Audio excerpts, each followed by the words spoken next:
Nabeel Qureshi, the son who wanted truth. He was born into a world shaped by devotion. In Nabeel's home, the day did not begin with the sun. It began with the Quran. His mother's voice, soft and melodic, rose in recitation before the first light touched the curtains. His father, disciplined, dignified, a Navy officer who carried the honor of Islam like a badge on his chest, led prayers with a seriousness that made even a child sit upright. Islam was not a religion in their house. It was breath. It was culture. It was dignity. It was identity. From childhood, Nabeel learned the stories of Muhammad with pride. He memorized the Shahada before he fully understood its weight. He could recite arguments defending Islam with the confidence of someone twice his age. His parents raised him not only to follow Islam, but to protect it. And he did. In school, he debated Christians with ease. He spoke with an assurance that made his classmates pause. When he opened the Quran, he felt the stability of centuries behind him. When he defended Muhammad, he believed he defended truth itself. He grew up convinced that Islam was unshakably true, and that Christianity was a distortion, a mistaken, confused religion built on myths and misunderstood history. But deep in his heart, a whisper lived. A whisper he never invited and never wanted. If truth is real, shouldn't it stand firm under any question? He never spoke that thought aloud. It was a secret, buried under devotion, buried under duty, buried under fear. Until the day he met David Wood. The friendship that felt like a challenge from heaven. David was unlike any Christian Nabeel had ever debated. He was logical but gentle, firm but kind. He didn't mock Islam and didn't tremble before it. He didn't run from the hard questions. He embraced them. Their conversation started casually. Who is God? Why trust Scripture? Who was Jesus truly? But quickly they grew deeper. David did not attack. He invited. He asked Nabeel to study original sources, not what Muslims said about Christianity, but what Christianity said about itself. Not what Christians said about Islam, but what Islam taught about itself. This was the turning point, because Nabeel had always believed that if he examined history honestly, Islam would prove itself. So he began, night after night, book after book, page after page. He compared the earliest manuscripts of the Quran and the Bible, the recorded life of Jesus versus the recorded life of Muhammad. The historical claims of the resurrection, the origins of Islamic texts versus Christian texts. He was not trying to leave Islam. He was trying to strengthen his faith. But the deeper he went, the more uneasy he became.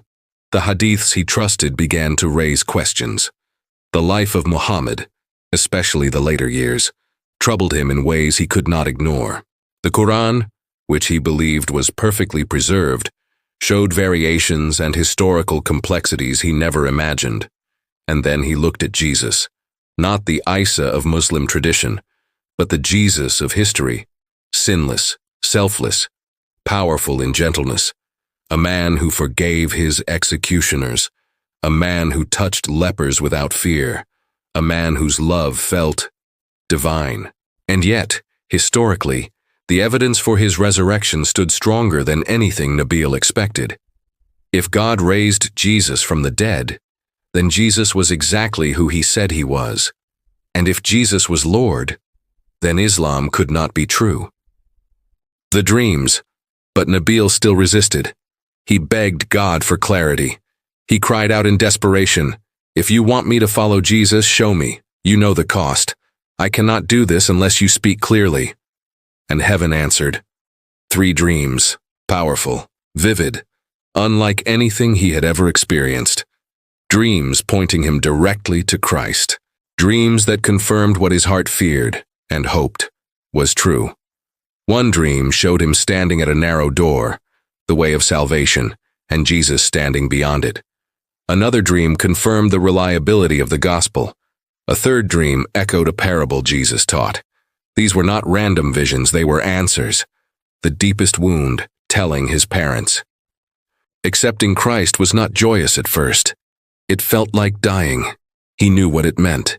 He knew the weight. He knew the cost. He walked into his parents' room with trembling hands, his heart pounding like a drum inside his chest.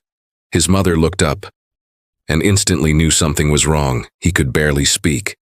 "Mom, Dad, I found Christ." The silence that followed was the heaviest moment of his life. His mother burst into tears, not loud, but deep, wounded sobs, the kind that come from the soul. His father, the strong Navy man who rarely showed emotion, collapsed into his chair and stared at the floor. Not angry, not shouting, but breaking. His father finally whispered, "You have left us. You have broken our hearts." They did not disown him. They did not scream. But their silence was worse. Their heartbreak crushed him. Nabeel wept for months. He wrote in his journal, "I lost my family the day I accepted Christ. I lost everything except the truth." The rise of a servant of Christ. And yet from that pain, something extraordinary emerged. Nabeel found a new purpose. He began speaking, gently, respectfully, to Muslims who were wrestling with questions he once wrestled with. He shared his journey in churches, universities, conferences, debates. He wrote Seeking Allah, Finding Jesus, a book that shook the Muslim and Christian world, not by attacking Islam, but by sharing the honest struggle of a son who wanted truth more than comfort. Millions read his story. Thousands found Christ through it. Many Muslims in secret rooms and dark corners of the internet whispered, "If Nabeel found the truth, maybe I can too." He became a symbol of love for Muslims, not hatred. He never mocked his former faith. He honored his parents constantly. He treated Muslims with compassion and dignity. His mission was not to win arguments, but to win hearts.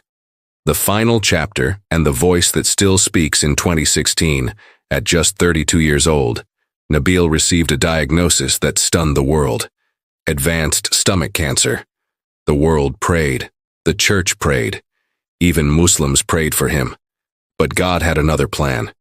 On September 16, 2017, Nabeel entered the presence of the Jesus he loved so deeply. The world mourned. Yet something profound happened. His story became even louder than before. His testimony kept spreading. His debates kept teaching. His books kept transforming lives. His final video messages, filled with grace, forgiveness, humility, and hope, touched millions. Even now, years after his passing, Muslims still read his story in secret. Christians still quote his words. Preachers still share his journey. His life, though short, continues to echo across nations. The legacy of a man who loved truth. Nabeel's message was simple. Seek truth at any cost, not tradition, not comfort, not culture, truth. And when he found it, he embraced it fully, even when it broke his heart. His story is not just about leaving Islam. It is about a young man who dared to ask hard questions, a son who chose truth over fear, a seeker who encountered Jesus not through arguments alone, but through love, evidence, friendship, and the voice of God himself. And today, though his voice is silent, his testimony still breathes, still moves, still transforms, still points countless souls to Christ. For truth is not an idea, truth is a person. And Nabeel found him.